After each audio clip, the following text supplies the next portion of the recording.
On Indianapolis, the news starts now. It takes everyone in the community working together to create a brighter future. Give, advocate, volunteer, Live United. Visit liveunited.org to learn how you can help. A major offensive across Ukraine. I'm Lisa Lacera, Fox News. More than 24 people killed as Russian missiles blasted Ukraine's capital in the heaviest bombardment of the city in almost 4 months. In the Ukrainian capital of Kyiv, the country's largest children's hospital was hit by a Russian missile. That interrupted heart surgeries. It forced child cancer patients to have to take their treatments outdoors. At least 2 staff members were reportedly killed there, while 5 others died in other strikes across Kyiv. This daytime Russian barrage targeted 5 Ukrainian cities with more than 40 missiles of different types. That's according to Ukrainian President Volodymyr Zelensky. At least 31 people were killed. More than 150 people were hurt all across the country.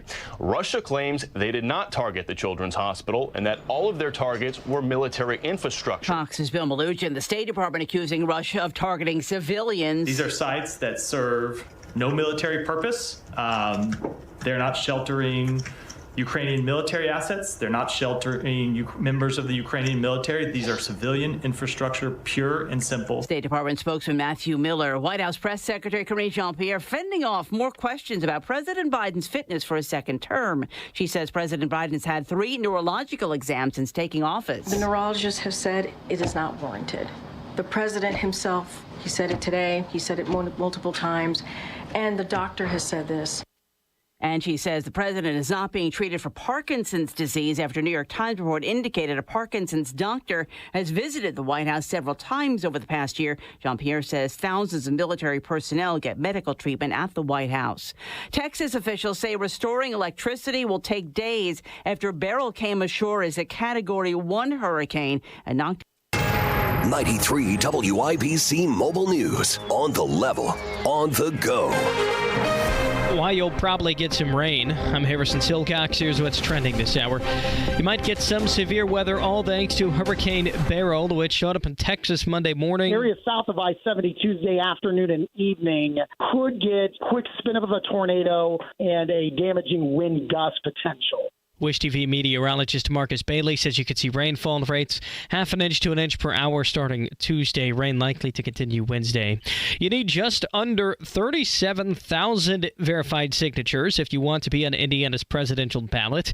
Donnie Burgess reports one person who's now joined that list. Robert F. Kennedy Jr. will be the 3rd name on the list of choices you'll have come November, along with President Joe Biden and former President Donald Trump.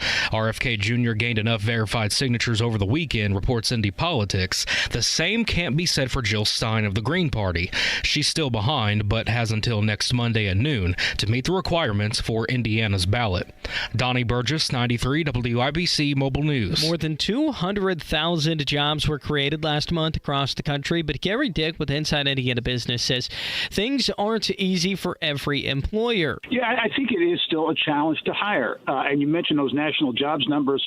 I think some of the folks in the business community bit concerned of the kinds of jobs being created. He tells WIBC's Tony Kinnett that they are concerned that there are too many government jobs and part-time jobs that have been created that don't come with the best of benefits. On the level, on the go, and on WIBC.com. Now here's your forecast from the American Standard Cooling Weather Center. A few showers and storms possible for us tonight with lows in the low 70s. Tuesday will be active due to remnants of Beryl with rain filling in Tuesday afternoon with heavy rain by Tuesday night. Isolated tornadoes and damaging winds are possible along the South Interstate 70 with flooding concerns in the mix. I'm Wish TV Storm Tracking meteorologist Stephen Deanna for 93 WIBC. Who is the only real estate expert I would trust with the sale of my home, and I would also trust with finding me a new home? It's Mark Dietl. It happened with Dan and Casey in Indianapolis. They were ready to downsize. They needed to sell quickly, but to make it all work, they needed to get a great price, of course. Mark Dietl made it happen. They got their asking price fast without any repairs or appraisals. The Mark Dietl team delivered exactly what they needed. Mark Dietl guarantees your home sold at a mutually agreed upon price and deadline, or he will buy it. That is the Mark Dietl guarantee. Pick your move date, no long-term contracts, and you can cancel at any time. Call Mark Dietl today, 317-755-4232. He's the only agent we trust and recommend on the Hammer and Nigel show. You can also go online to markdietl.com. That's Mark, D-I-E-T-E-L, markdietl.com. Life's full of unexpected joys, like problems with water. That's why there's Michaelis, a crew of 24/7 experts who are rescue ready, day or night, one phone call, for a gazillion disasters. Over 3 decades of restoring your home or business to better than new condition. Water, storms, fire, and wet basements. Life happens. Michaelis happens to help you through it. Call 844-FIX-INDY. Make it Michaelis. Inside Indiana Business Radio, the news you need to get ahead. Indiana's business news leader, weekdays at 6:32 a.m. and 5:56 p.m. on WIBC. If you can plan barbecues and weddings, you can plan to protect yourself from a natural disaster. Sign up for local alerts, prepare an emergency kit, and make a family communications plan. Get started at ready.gov/plan. Brought to you by FEMA and the Ad Council. Find the path to recovery that works for you. Learn more at cdc.gov/stopoverdose. When was the last time you practiced your home fire escape plan? Be sure everyone in your family knows what to do if there's a fire. Get out, stay out. It's your fire safe response. Tony Katz. It's Kendall and Casey. The Hammer and Nigel show. All right, when does your show start? Do we know? I feel like I've been promoting this for 9 years now. This is the Tony Kinnett Cast on 93 WIBC. Good evening and welcome to the Tony Kinnett Cast here on 93 WIBC. I'm Tony Kinnett, and there are few things that are more embarrassing than getting your party's mascot changed for you. Now, the Republicans have been the elephants for a very long time, whereas the Democrats have actually changed their animal mascot quite a few times. In fact, at one point they were the rooster, and the Democrat Party nationally decided to make it the rooster here in Greenfield, Indiana, actually. Then, as everyone knows, for a long time, they were the donkeys, and then they got rid of the donkeys when they were tired of being called, jackasses, and they decided to move their logo to just a big blue D for Democrats, which is helpful because, a lot of individuals supporting Democrat causes are teachers' unions, so kind of a lack of literacy, good to have some helpful reminders, the D for Democrats. Whereas when it comes to the modern Democrat Party this summer, I really think that they should kind of embrace the ostrich. The ostrich is a great political mascot, famously as portrayed by Dr. Seuss for a party that wants to stick its head in the sand. A famous Dr. Seuss political cartoon portrayed the United States ignoring all of the evils that were going on in Europe by portraying Uncle Sam as an ostrich that was sticking its head deep into the sand to ignore everything. And that's kind of where we find half the Democrat Party today, which is at open war with itself. On one side, you have the donkeys, who are ready to mule kick President Biden out of the White House.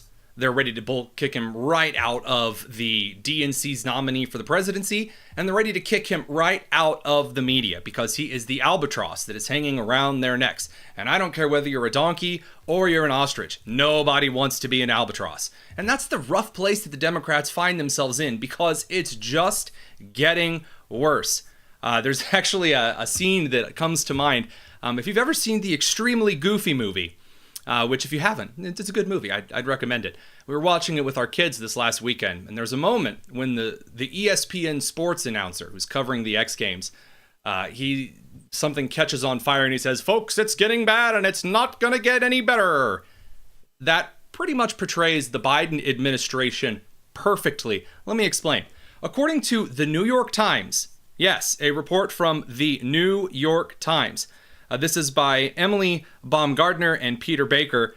The White House has had Parkinson's experts visit the White House several times over the last couple of years, and one specific Parkinson's expert came and met with individuals at the White House 8 times in the last 8 months. Now, that's particularly problematic, and so a lot of individuals in the media had some significant problems with this. And so they asked Karine Jean-Pierre, again, given Karine stepping up in front of the country, so historic and brave and all of these other adjectives, over the last couple of months, she's been saying the president's fine. He's just amazing. He's at the top of his prime, the snuff of his stuff. The dude's mountain biking up Kilimanjaro, just an amazing, fit individual. Well, now the media has questions, and we're going to try to pause as this particular clip plays because it's wild. You're going to see Karine Jean-Pierre, if you're watching the live stream, arguing with CBS News' Ed O'Keefe, and Karine has no idea what to do. Here we go. We provide to all of you. It's a very basic, direct question. Wait. Hold on. Wait a second. Eight times, or at least once, in regards to the president specifically. So she's completely lost control of the situation first. It's fantastic. She also rolls her eyes as though the gall of the media to question the president, as though the media didn't just spend the last 4 years before this administration doing that every chance they got. And she won't even let the media ask their questions. So she's going to go ahead and snap back at Ed, again, from CBS News, noted conservative outlet. Hold on a second. That's what you should be able to answer by this point. Wait, no. No, wait a minute.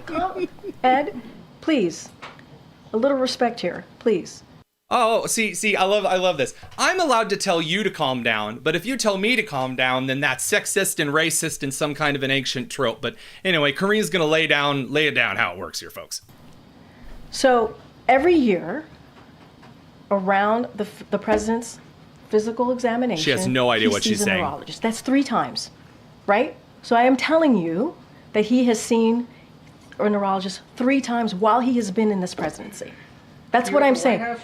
I am telling you that he has seen them 3 times. That is what I'm sharing with you, right? So every time he has a physical, he has had to see a neurologist. So that is answering that question. No, it's not. No, it is. It is. You're Dr. asking Kevin me. Kennard, come to the White House But I also said to you, condition. Ed, I also said to you, for security reasons, we cannot share names. Now, first of all, that's not true. The public name of the doctor that specializes in Parkinson's is out there. It is on official records. That is why the New York Times was able to report quite clearly that Dr. Kevin Kennard visited the White House. The logs are released by the White House. They document these visits from July 2023 through March of this year. Again, this is according to Emily Baumgartner and Peter Baker's report over at the New York Times. Now, Karine has lost complete control of the situation. I know, a really big shocker. Just try to keep your surprise to a minimum. And she answers his question by not answering his question, which, as every one of you will know, is par for the course. In fact, it's aggressively par for the entire administration. And so she lies to him and says, well, I've answered your question. He's like, no, you didn't. I asked about the 8 visits from a Parkinson's specialist. Who is it? And instead you're saying, wait, I can't release his name for security reasons or whatever. And out of just left field, I mean, and I do mean left field given who it is, outgoing WHCA president, NBC's Kelly O'Donnell, the one who said that it was inappropriate to ask about Biden being asleep last time. Here she is pressing how important it is for Karine to answer this question a few seconds later. We are seeking clarity. I understand that. And I think what we're trying to say is when a name is in a public record on a waives form, that it is in the public domain. Yep. The president could authorize that his medical records or additional medical information could be made public because he could waive HIPAA, he could do those things. Yep. And if he chooses to do that, we would like to know more. I mean, yeah. Remember how we spent 4 years saying that Trump needs to release his tax records and make them transparent because the president of the United States has no kind of private information or whatever? Huh. Amazing how the standards flipping around. By the way, if you noticed, if you're watching the live stream on YouTube or Twitter X, sitting next to her is Peter Doocy from Fox News, the one who's supposed to be the big bad guy asking all the right-wing questions. He doesn't have to utter a word because the entire press has turned on Biden, and they have to because there's nothing good to report on inside the DNC or their affiliates. Case in point, the NEA, the National Education Association, held their annual conference, and Becky Pringle, the president of the National Education Association, of which a lot of state affiliates, for example, like Indiana State Teachers Association, report to, she says that getting elected is not actually about making sure that teachers get a fair share or that the education system improves. No, it's about power. We know this. Our ability to meet all of those goals is directly related to our strength. That is why, NEA, we will organize for power. It means knowing how to strategically and continuously. I don't know if you got that. First of all, I love the wild gesticulating, like doing the plane on the runway movements. The exits are here and there. Father, the Son, and the NEA. That's the hand motions that are very unnecessary. But it is always nice when political advocates actually do admit that it's just all about obtaining political power for the bureaucracy. I can't help but notice that it also channels Emperor Palpatine from Star Wars Episode 3.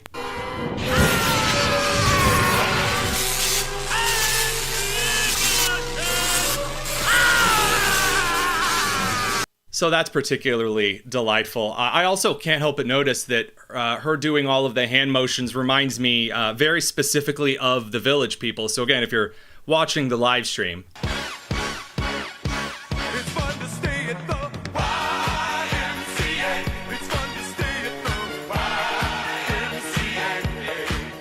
We're absolutely going to get a copyright strike on YouTube for that, but some things are worth it. What's not worth it is just screwing over the economy and the middle class while you're in the middle of a re-election campaign.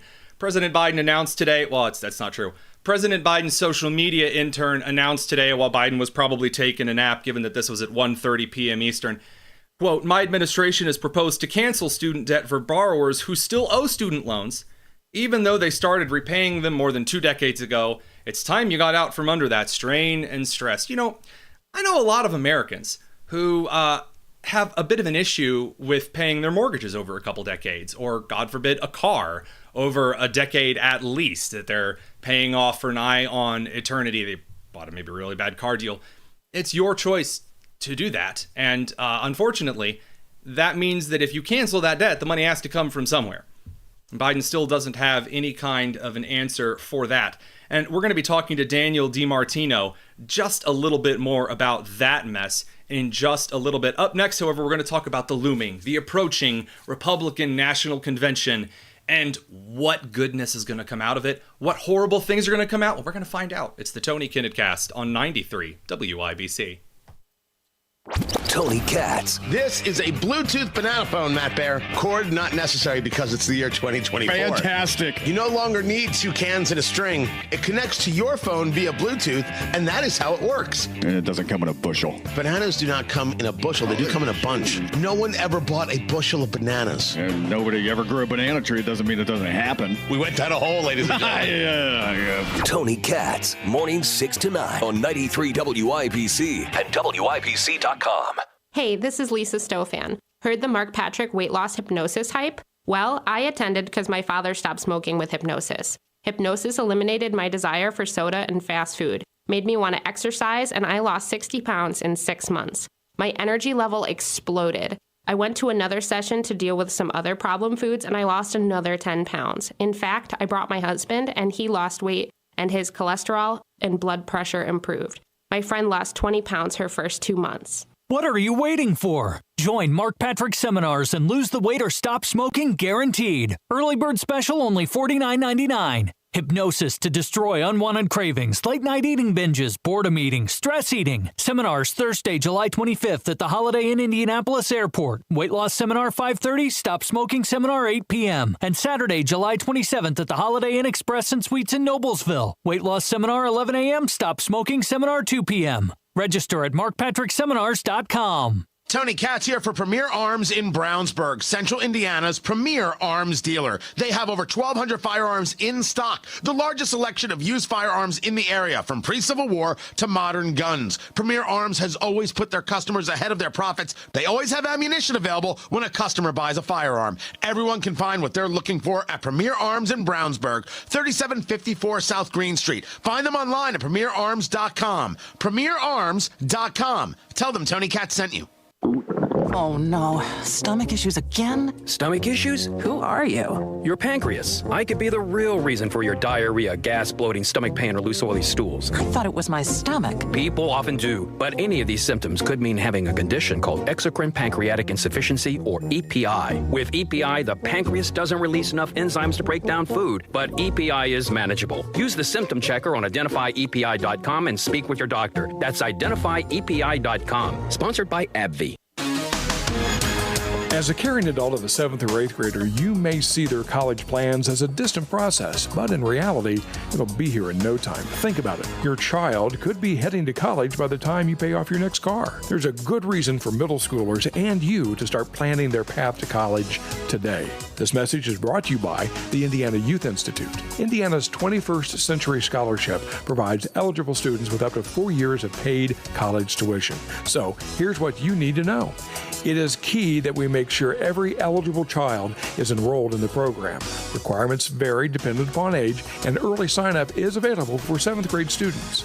For more information on the 21st Century Scholarship, visit learnmoreindiana.org/scholars. This Kids Count Minute is a message from the Indiana Youth Institute. For more parent tips, visit IYI.org. Kids count on you.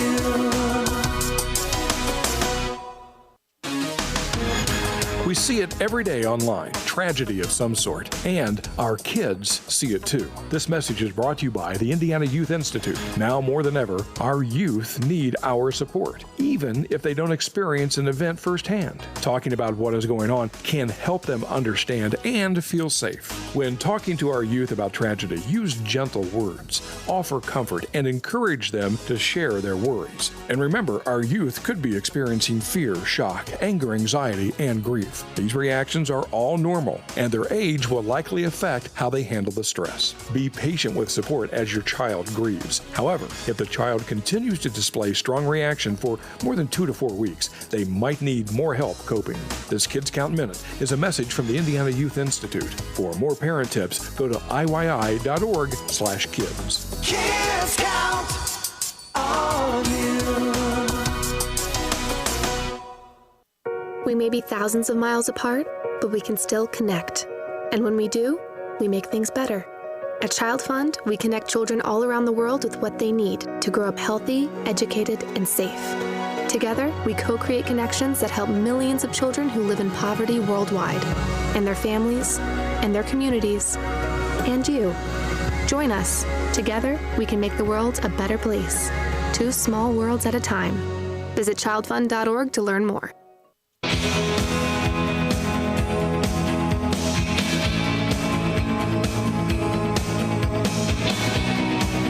You're listening to the Tony Kinnett Cast on 93 WIBC. Welcome back to the Tony Kinnett Cast. It is right on the horizon. 7 days from now, I will be joining you live from the Republican National Convention over in Milwaukee. We're going to both national conventions this year. So in just 1 week, we'll be coming to you live from our set on the floor of the Panther Arena in Milwaukee. And in August, we'll be joining you from the streets of the mostly peaceful, but, a little bit fiery riots likely to occur outside the DNC convention over in Chicago. So it's going to be a good time. Make sure that you're tuning in to those things and you're watching on the live stream, because if it's Chicago, you want to be able to see some of the lovely chaos that's totally going to be fairly covered across all media platforms. And if you want to see the RNC, we've got some great interviews lined up. I don't want to let anything out of the bag just yet, but that seems to be the strategy for a lot of the Republican Party this time around. If you remember, Republicans have not exactly acted in cadence over the last decade. It's been a struggle for the party nationally and even at some of the state levels around the country to bring policy ideas forward with a kind of discipline that gets candidates through campaigns. And this is why, at least as far as reasoning for elections is concerned, that we've seen candidates be taken down on the Republican side of the aisle by what some might consider very trivial scandals. So, again, I'm thinking of Mitt Romney in 2012, taken down by the 47% and the binders full of women thing, which are so tame now that it's laughable. Whereas this year, You actually have Donald Trump and a lot of candidates down the ballot that seem to be polling very well because the RNC has done two things very specifically. Number one, the messaging has been exceptionally disciplined, and that is all kinds of unexpected. It is. It's completely unexpected. Although, I guess I should say that the unexpectation is just a bit tampered because the new leadership in the RNC, under the co-leadership, is a lot different than what it was under Ronna Romney McDaniel, who presided over like 7 lost elections in a row. So when you consider that track record versus the new one, it's kind of nice to see not a lot of gaffes going on at the moment. In fact, the only thing we've really heard from the current Republican presumptive nominee for president, Donald Trump, the only thing that we've really caught onto is a kind of weird nothing burger hidden video taken of him on a golf cart making fun of Biden and Kamala. Like, that's it? That's pretty stinking brilliant. And that's not necessarily an easy thing to do because Republicans, we like to rub things in. As a conservative, I really enjoy rubbing in when there is some kind of something that I like. There's always the fun of attacking something that you don't like. That's the life of the pundit, right? And we've entered the era where a lot of campaigning candidates are pundits in and of themselves. And it stinks because I'm supposed to be the pundit. You're supposed to be the candidate who's bringing good policy. Now we're actually seeing kind of a dramatic shift where Republicans are starting to focus down on winning this race. And as far as the presidency and Congress are concerned, this means putting forth a lot of platforms that are more moderate than perhaps I would enjoy. So, for example, on pro-life issues, on economic and finance reform, these are a lot more moderate as far as positions are concerned because it appears that the RNC is trying to moderate and ensure as big a tent as possible. And by that I mean, how to build a big tent in this election is not scaring away voters. You're not scaring away independents, you're not scaring away moderates who are probably going to come out to vote, because that's currently what the Biden administration is doing. Again, as we're going to talk to Daniel DiMartino here in just a moment, it is not the fact only that Biden's scandal nightmare regarding his age is destroying him in the polls. His economic policies are deeply unpopular with Americans, time and time over. So what does this mean for Republicans? It means pushing a moderate, hey, remember a couple of years ago style campaign and just standing there on stage and pointing at your opponent who is setting himself on fire like Aaron Bushnell outside the Israeli embassy. And really, and not just setting themselves on fire, but also going to war with each other in the meantime. Because while Republicans kind of sit back in the lazy boy and watch the party, or maybe you might say as an elephant, just doggedly moving forward towards the goal, towards the trainer holding the sugar cane at the end of the election for the elephant to follow after, you have the donkeys and the ostriches going at it in the field. Great example of this. Stephen King, who's known for writing a few good horror books once upon a time. And by the way, I want to be clear, he is a very talented writer. It's just not really his books aren't necessarily my thing, but he's also a politico because, of course he is.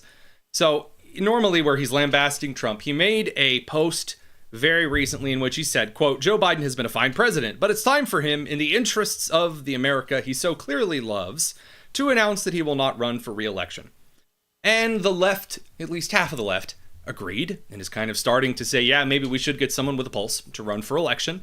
Maybe it also shouldn't be Kamala, considering that she polled less than 1% in her own state. Whereas you have other leftists who are coming out and saying, well, I can say some of what this individual posted. Stephen King was once a fine writer, but it's time for him, in the interests of the America he supposedly loves, to shut the blank up. So I really do love the idea of if you do not parrot exactly the line. You see this on the populist right and the populist left, by the way, where if you don't absolutely bend the knee and praise every action of your candidate, then it's throwing into the fire with you. Trump's had an issue with this before. Of course, the Democrat establishment has had an issue with this for a very long time. But one of the reasons you're seeing this reaction is because this is the first election we've seen in a very long time in which the Democrats were completely undisciplined. The last we saw of any kind of disunity like this was when Bernie kind of got screwed out of the Hillary Clinton nomination. And he had to go and stand in front of him and go, brothers and sisters, we do not live In the fake world, we live in the real world here today. And everyone's booing and crying because they wanted Bernie to revolt or, do whatever it is the Soviets did every time the bread line was running a little bit short. So this leaves Democrats to kind of hit on two things, and they're floundering in doing so. Sort of before it was abortion, and saying that, Donald Trump was going to enact the super duper abortion state.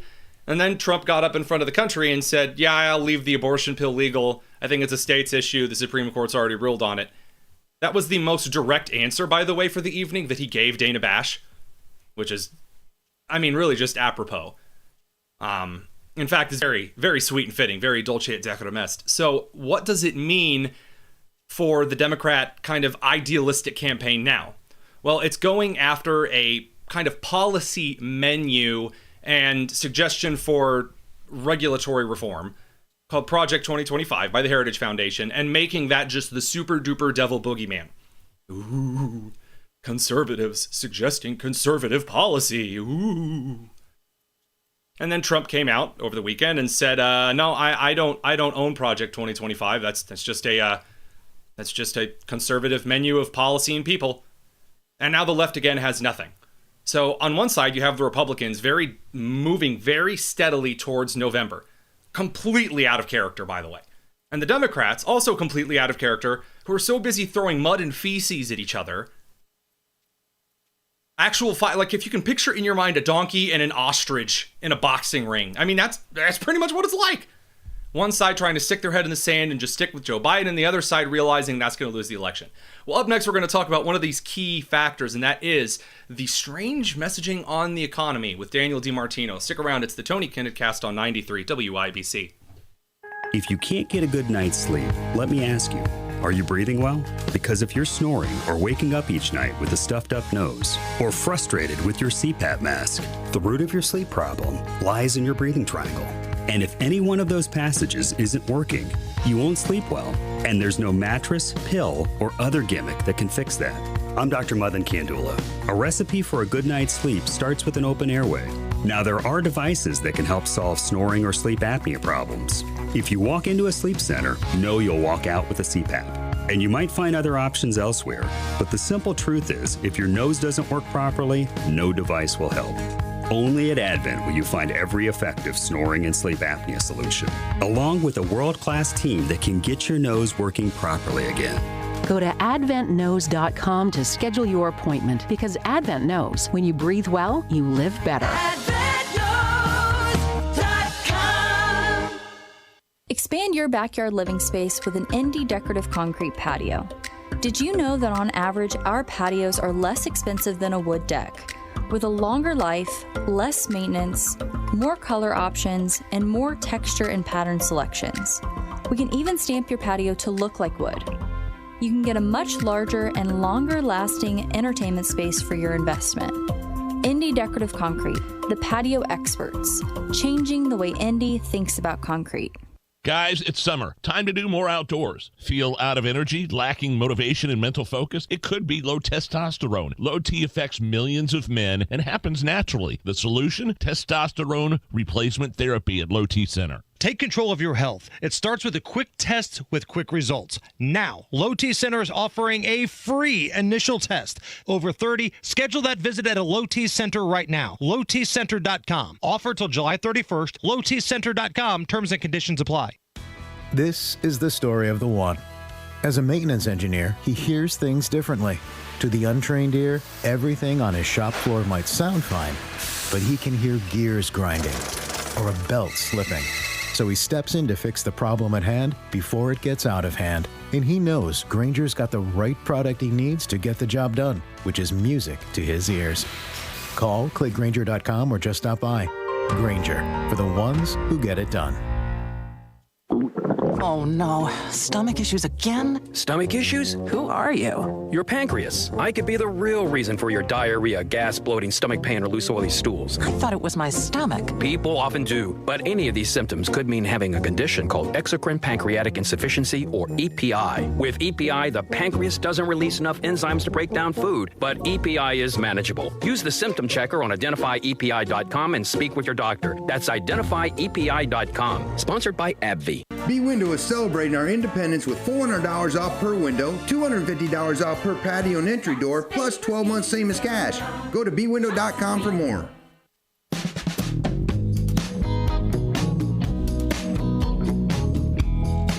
It's the Tony Kinnett Cast on 93 WIBC. Welcome back to the Tony Kinnett Cast here on 93 WIBC. Joining us is Daniel DiMartino, who's not only a brilliant economic mind currently studying law and just some of the best opinions out there. Daniel, how's it going, man? Thank you. Everything's going well. I'm actually at Milton Friedman's summer home in Vermont right now. Oh, what a place to be. To weather the economic storms and nonsense that is kind of unusual in an election year. I mean, what's it like to be in a summer where right before a presidential election in which the economy is still not satisfying Americans? It's kind of weird, right? Yeah, it is. I think a lot of things are weird, especially, you mentioned, you invited me about the employment data, and I think there's a lot of weird things happening. And I think in part is what's happened after the pandemic that's changed a lot and other factors. So that's one of the things that I wanted to catch you with, of course, with Daniel DiMartino. He's a founder of the Dissident Project. He's a fellow at the Manhattan Institute and a brilliant mind on the economy and the law. So there's three different kind of takes on the employment data that was released from June. And that is that the New York Times says that the 206,000 jobs that were created beat expectations. The Wall Street Journal's news board said that it was mostly in line with expectations, whereas CNN reported that the job growth was slow. So, I mean, what is it? Is it good, bad, or like on par? Well, I would argue that what's concerning is not that they report, say, 206,000, it's but that every following month they revise down what they previously reported. And really? So, yeah, today they're telling us that in June 206,000 jobs were created, but next month they're going to tell us, oh, actually it was 150. And the following month they're going to tell us, oh, actually it was 145. And that's what the June jobs report showed, is that the jobs reports that we previously got in May and in March were actually overstated. That's and wild. That happens every now and then, but sometimes it's an upward revision, sometimes it's a downward revision, and so it stays on average. But this time, since at least over a year ago, every time it's a very significant downward revision. So on top of that, you also have reports from, again, of all places, CNBC pointing out first, and others followed quite readily, that the Biden administration is praising these jobs, whereas a large portion, in fact, most of these jobs that were created were in the public sector. So they were either in education, public education, or government.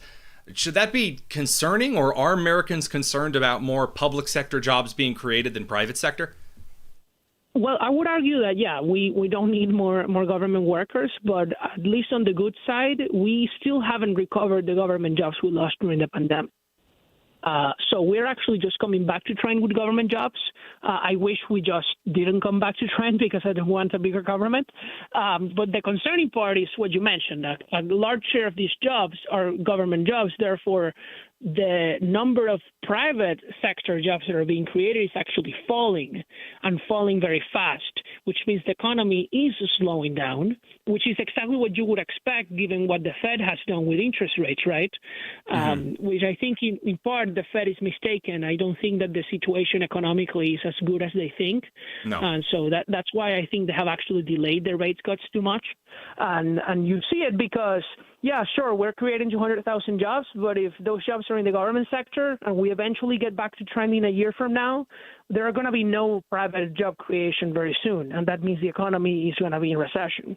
So looking at this kind of a fiscal economic recession state that's really just staring us in the face like an angry dog at about 11 p.m., it's very, very scary. It's coming out of the dark. It's looking Americans in the face. And again, during a presidential election year, it's not supposed to be the time that you're staring a serious recession level threat in the face. And on top of that, and I know we invited you on to talk about jobs figures, but I know that you and I share the same passion on this nonsense as well. President Biden came out today and says that he wants to forget yet another large round of student debt. And I say forget instead of forgive because, well, I'll let you take it from there. What do you think of this latest plan to forgive student loans? Well, I love that you use the word forget. I want to start using that from now on. They're forgetting the debt because you're right. The only thing that happens is that the debt goes from the debtor, the former student, to the federal government, which means they're just transferring the debt to the taxpayer. So nothing really changes. Transferring except who owes it. Wait a minute. Now, hold on. I happen to have here from the last debate that Biden claimed that he's not raising any taxes at all in the middle class. Here he is. He will increase the taxes on middle-class people. I said I'd never raise the tax on anybody making less than $400,000. I didn't. But this tariff is 10% tariffs. Everything. So on the Biden's promise to not raise taxes, I mean, here he is forgiving student debt. Is the middle class going to have to carry this financial weight? Well, Tony, you know English is my second language, but I think I know English pretty well, and I still didn't understand half of what Biden said. So I just understood that he's not raising taxes or something like that. And, there's a hidden tax, and that is the size of government and the price level and inflation, basically. Mm-hmm. And that's what's happening by pumping in so much government spending into the economy. He's raising the price level. He's effectively redistributing income from people who had student debt to people who didn't.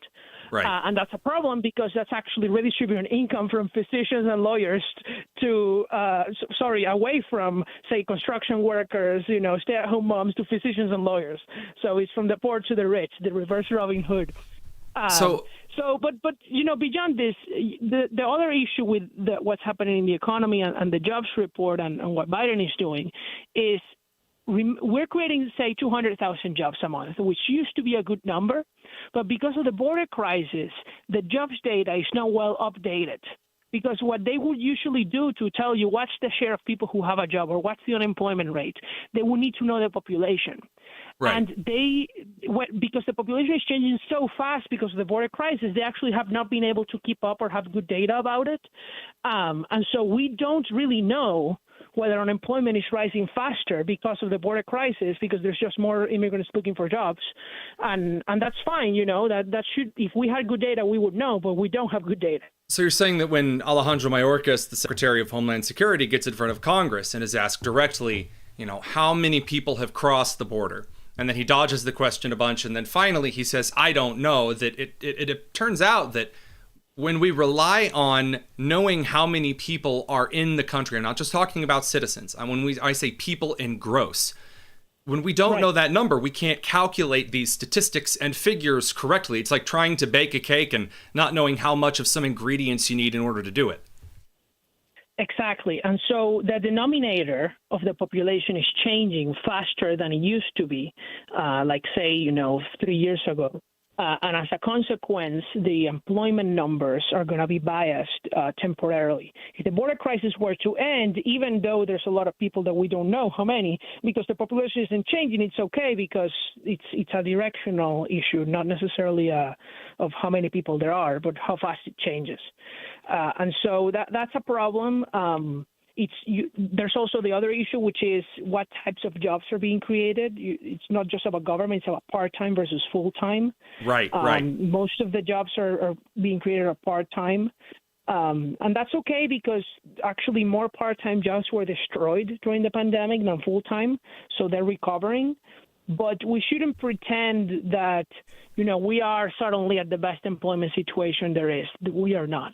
Right. And I think that you've hit on a really good point there because it's rather disingenuous to say that, again, I'm going to make an anecdotal hypothetical here. So the most useless of all examples, but bear with me.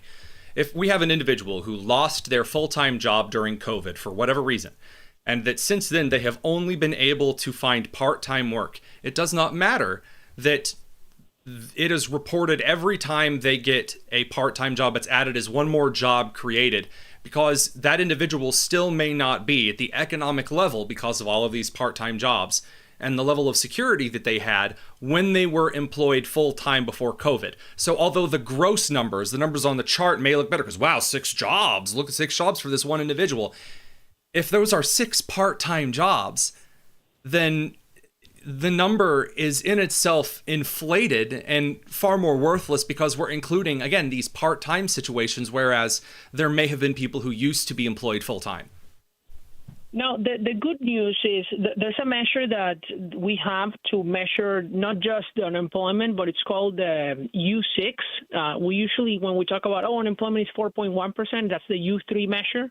The U6 measure adds the people who are working part-time for economic reasons, that they can't find a full-time job. Right. And that number is 7.4% according to the government in June. That is about the level it was in late 2018, early 2019. It's not the lowest we've had, which is right before the pandemic at 6.8 and 2 years ago at 6.7. But it's within normal numerical fluctuation. That's what you're saying. Yeah, that's right. The big issue that we've had, I would argue, is not the unemployment issue. I think if you really want a job, you can find a job in the U.S.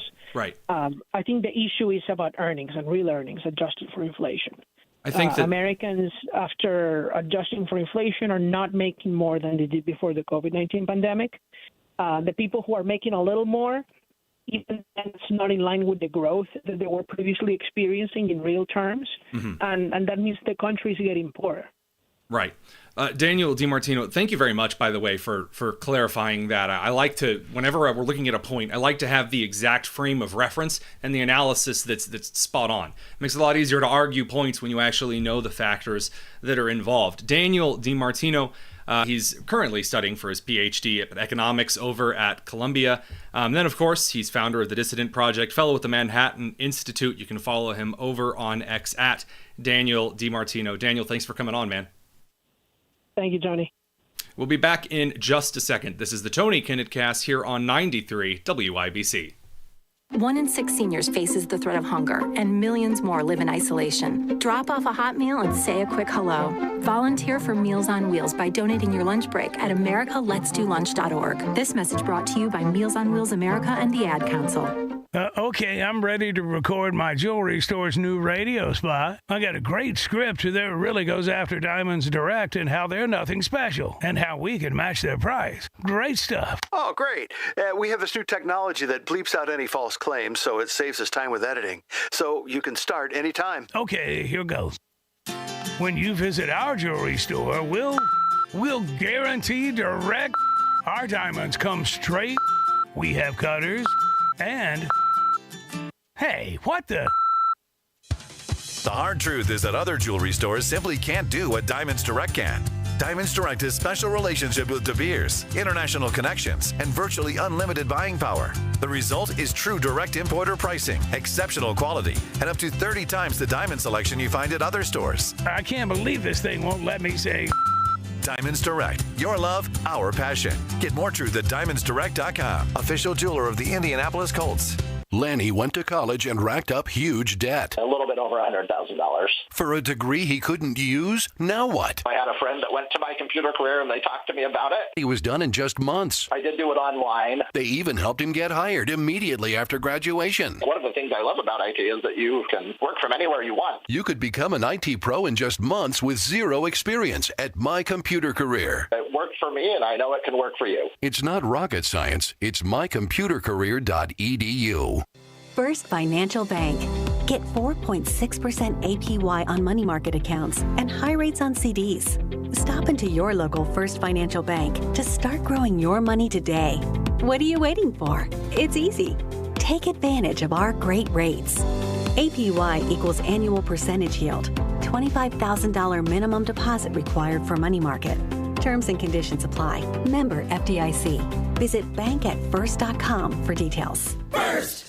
When I was younger, I may have did some stupid things, even committed some crimes, but I am not a criminal. I work for youth advocate programs, I was Tamani's advocate, helping him stay out of jail, stay in the neighborhood, and get a job. As a little kid, I experienced trauma and I acted out. Made some mistakes, but I'm not a mistake. As Jalen's YAP advocate, I'm always here for her. YAP is a community-based alternative to youth incarceration and neighborhood violence. Youth advocate programs. Learn how at yapinc.org.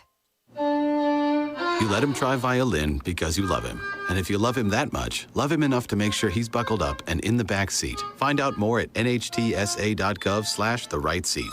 Brought to you by the National Highway Traffic Safety Administration and the Ad Council. No Kid Hungry is providing healthy meals and hope to hungry kids so they can build better futures. Learn more at helpnokidhungry.org. Want to explore using Mitsubishi electric ductless mini splits to heat and cool your home or business? Learn more at absolutecomfort.org. That's absolutecomfort.org. 90% of suicide attempts involving a gun are fatal. Be a responsible gun owner. Store all your guns securely. Help stop suicide. Brought to you by End Family Fire and the Ad Council. Uh-oh, Brad's buzzed. Oh, yeah? Yeah, he's starting with the woots. Good thing is, he knows when he's buzzed. Know your buzzed warning signs? Call for a ride when it's time to go home. Buzz driving is drunk driving. A message from NHTSA and the Ad Council. It's the Tony Kinnett Cast on 93 WIBC. Welcome back to the Tony Kinnett Cast here on 93 WIBC. As we round things out this fine evening, I just want to point out one of the best, just truly, one of the most amazing conspiracy theories that I come across from time to time. And we haven't really talked about this in detail, but it's the idea of Christian nationalism. Ooh. I know that this week, at least on the East Coast, the National Conservatism NatCon conference is currently occurring. And whenever any of those individuals, a lot of whom I know very well, are very good guys and gals, whenever they get up to speak, the media loves to get out there and say, oh, it's Christian nationalism. And then they'll throw other adjectives in there to make it sound even more scary than it is. Oh, and it's this terrifying thing. The interesting catch, though, is that I never really hear those on the left who are lambasting the fear, doing the fear mongering. Oh, Christian nationalism. And when they're, again, just putting Christian and then they're pairing it with a word they think is scary, which is nationalism, that somehow I've never heard anyone on the left using that term ask someone on the right who calls themselves a Christian nationalist what that term means. And there's a reason for that. The primary reason that you do not hear anyone on the left asking a conservative what they mean by those that call themselves Christian nationalists or those that say they're in favor of Christian nationalism is because you get different answers based on who you talk to. You get different answers based on who you talk to. And by the way, you get the same thing on the left with woke. The idea that for a long time was that the idea of woke just meant that you were somehow more aware of things that were going on around you, these dark schemes. But it has a different definition because people don't put things in the same words. And it just so happens that with a term like Christian nationalism, that there's a lot of different things that can mean. And it does, in fact, mean something different to various people. And this is, well, this is where the left really runs into some significant problems because you end up shooting at something called straw man. So a straw man is a logical fallacy in which you build your opponent up, and then instead of actually going after your opponent, you say that your opponent is this thing that you've created, the scarecrow, the straw man, and so then you pull back arrows and fire them into the straw man so that you're basically beating up something that isn't real, but it looks like you're beating up something. We see this with Christian nationalism quite distinctly. So we see this with the current nominee for lieutenant governor in Indiana, Micah Beckwith. We see this on the national stage. Apparently Trump is a Christian nationalist, and Mike Pence is a Christian nationalist, and J.D. Vance in Ohio, he's a Christian nationalist, and Marco Rubio down in Florida, he's a Christian nationalist. Oh, man. And when you take a look at the individuals that I just mentioned, they all have very different and distinct kinds of Christianity that do not agree with each other at all. And then they also have different ideas of what taking that brand of Christianity on the national level looks like. In some cases, you have Christian nationalism means that the individual wishes for Christians to take an active role in government. It's kind of a Nehemiah perspective. You need to get involved in your government because if the country is going in a direction in which amoral principles, unconstitutional principles, in which dishonest measures are being accomplished, then you have a responsibility to serve your community by showing forward Christ-like values on the national stage. There are forms of Christian nationalism which are kind of the neo-Catholic model, which is that they believe that Christians should be in charge of the government because God has appointed them as stewards. That is a very Catholic-style model of Christian nationalism in some Catholic circles, not all of them. And by the way, there are different degrees of what that looks like. However, what many on the left will do is take the most extreme as possible case of where someone says, I think that America should have a king, a Catholic king, and say, that's Christian national. It's super duper ultra white Christian nationalism. They throw the white in there because they're like white nationalists. So the words kind of sound similar. So you just link it together. And what you end up getting is a really cheap way to paint Americans. And by the way, I'm saying that as someone who does not consider himself a Christian nationalist. But when I see the left paint this picture of individuals who say that they believe in some form of Christian nationalism or conservative nationalism or nationalism in general, nationalism is just pride in one's nation. It is the structure of acting in favor of one nation. And that one nation to which many are in favor of believe that Christians should have a more active role in it. Now, again, if you know anything at all about Christianity, you know that denominations often don't get along very well. They have different ideas of how things theologically meter out. The difference between even denominations that are close to each other are still miles wide. So for those of you out there that are listening to this that are maybe a little bit scared by a lot of the fear-mongering right now that somehow Trump is going to get into office, because there's also this idea that like Trump is beholden to Christian nationalism or something, and that Trump, who very few Christians at all believe is some type of spiritual leader in any way, shape, or form at all, is suddenly going to enact some type of Christian Taliban state, as Mark Ruffalo, the Incredible Hulk, decided to get out and say recently. It's not even fear-mongering. It's just blatantly silly. It really is blatantly silly. We can't even agree what color to change the carpets in the church. You think that we're suddenly going to get on stage and we're all going to agree on the same moral policy to be enacted? That's not how it works, folks. It's not. Even from a state-by-state policy in which different denominations of Christians are more prevalent, even the pro-life laws, since Roe v. Wade was ruled against and it became a state's issue again, the laws vary from state to state. The proposals by the more conservative sects of the Christianity are very different from state to state, region to region, denomination by denomination. So before you let yourself get drawn into this idea that Christians are somehow secretly plotting, it's like the old Freemason rumors that, they're plotting how to control us all. Come on, guys. Really? Seriously? I'll tell you what we are behind back doors doing, and we're complaining about that horrible, atrocious, awful potluck dish side that Margaret thought was a good idea to bring to the potluck.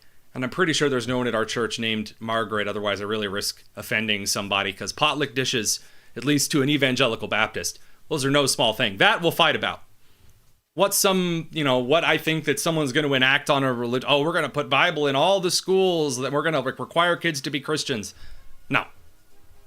By the way, learning the Bible via history is already a standard in most states in the country. Cool facts from your local former educator. Thanks for tuning in this evening. We'll be back tomorrow with a couple of great things for you. This has been the Tony Kinnett Cast over on 93 WIBC.